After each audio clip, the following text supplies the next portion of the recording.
प्रश्न, ठाकुर जी को गर्मी में कौन सा इत्र लगाते हैं? ठाकुर जी को या तो गुलाब का या मोंगरा का या सबसे सुंदर है खस का।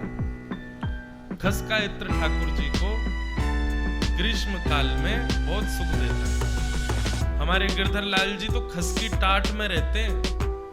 गर्मियों का जब समय आएगा तो एक कुटिया बनानी पड़ती है खस की, उसको गीला कर दो कुटिया को, और महाराज ठाकुर जी को बिठा दो, पंखा बंद कर दो, कूलर बंद कर दो, इतनी ठंड रहती है उसके भीतर, उसमें लाल जी विराजते हैं सुख से। तो खस का इत्र ठाकुर जी को बहुत प्रिय है। खस का हो गया, मोंगरा का, जिनकी तासील ठंडी है ऐसे इत्र ठाकुर जी को लगाना। जैसे कि हिना का इत्र नहीं लगाना, गर्म होता है।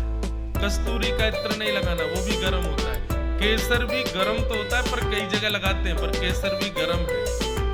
तो जो शीत प्रदान करें ठाकुर जी को, चंदन हो गया, मोंगरा हो गया, खस का इत्र हो गया, ये ठाकुर जी को अर्पित करने चाहिए। और एक और बात सुनो, ग्रीष्म ऋतु में ठाकुर जी को वस्त्र हल्के पहनाओ, ज्यादा भारी भरकम कपड़े नहीं। जैसे घर के बच्चे शॉर्ट्स पहन के घूमते हैं, ऐसे ही शॉर्ट्स तो मत पहनाना, पर हाँ थोड़े हल्के वस्त्र। ज्यादा जड़ाऊ, ज्यादा कढ़ाई वाले, ज्यादा भारी वस्त्र वो ठाकुर जी को ग्रीष्म में नहीं पहनानी चाहिए। अपनी जैसे हम लोग रहते हैं गर्मियों में सूती पहनते हैं, सरल पहनते हैं सहज, वैसे ठाकुर जी की सेवा में भी भाव रखो। गर्म वस्तु जो भी हो वो ठाकुर जी से दूर रखो। एक तो वो 9 तपा आते हैं ना, जो भयंकर गर्मी के दिन होते हैं, जून में आते हैं, कभी जुलाई में आते हैं, जून में ही आते हैं, 9 तपा बोलते हैं। उनमें तो हमारे ब्रज में तो ऐसा है कि ठाकुर जी के आगे फुब्बारा चलाया जाता है, मोंगरे के बंगले बनाए जाते हैं, गुलाब के मोंगरे के बंगले, इतना ठंडक रखी जाती है ठाकुर जी के पास। क्यों? क्योंकि हमारी आपके भाव से ठाकुर जी हमारे घर में विराज रहे हैं, लेकिन ठाकुर जी के भाव से ठाकुर जी वन में हैं, ठाकुर जी गैया चरा रहे हैं, वहां धूप पड़ रही है, इसलिए हर प्रकार से ठाकुर जी की योग्यता का भाव रखें। और 9 तपाओं में ऐसा भी होता है कि सूती वस्त्रों को चंदन के जल में भिगो दो, और भिगोने के बाद वो जब ठंडा हो जाए, सूख जाए, तब ठाकुर जी को धारण कराओ। कई बार तो गीले वस्त्र ही पहना दो ठाकुर जी, इतनी गर्मी पड़ रही है महाराज, गीले वस्त्र में ही ठाकुर जी घूम रहे हैं। कभी फुब्बारे लगा दो ठाकुर जी को। गर्मियों का सुख, गर्मियों में सबसे ज्यादा सुख मिलता है सेवा में। क्यों? ठाकुर जी के मालाएं कम हो जाती हैं, वस्त्र कम हो जाते हैं, तो अंग का दर्शन होता है, छाती दिखेगी, गर्भ दिखेगा, भुजा दिखेंगी। हमको तो हमारे लाल जी, ये जो पीछे दर्शन है, ये शीतकाल का दर्शन है, या स्क्रीन में जिनको दिख रहे होंगे ये भी होली के दर्शन है। अक्षय तृतीया से ठाकुर जी के वस्त्र हल्के हो जाएंगे, और फिर ठाकुर जी बढ़िया कम कम वस्त्र पहनेंगे।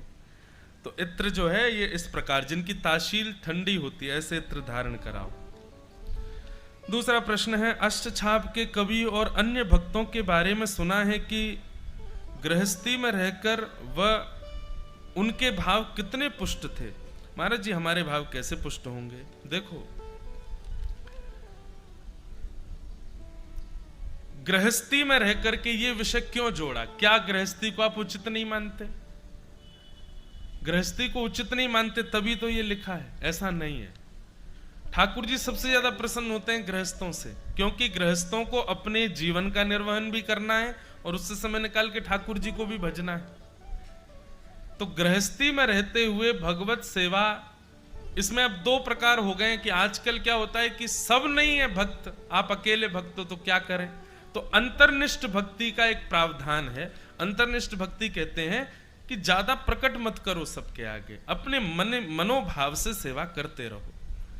या तो बन जाओ मीराबाई की तरह, फिर ताने सुनने की भी सामर्थ्य रखना, सबसे लड़ने की भी सामर्थ्य रखना, सबके बुरे बनने की भी सामर्थ्य रखना, और ये नहीं है सामर्थ्य ज्यादा ताने वाने सुनने की, तो अंतर्निष्ठ हो जाओ।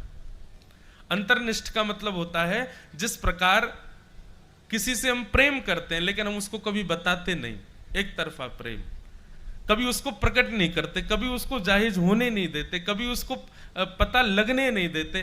ठीक वैसा प्रेम आपका ठाकुर जी के प्रति, उसको किसी को पता मत चलने दो। अंदर ही अंदर उस भाव को निर्मित करते रहो। श्री भक्ति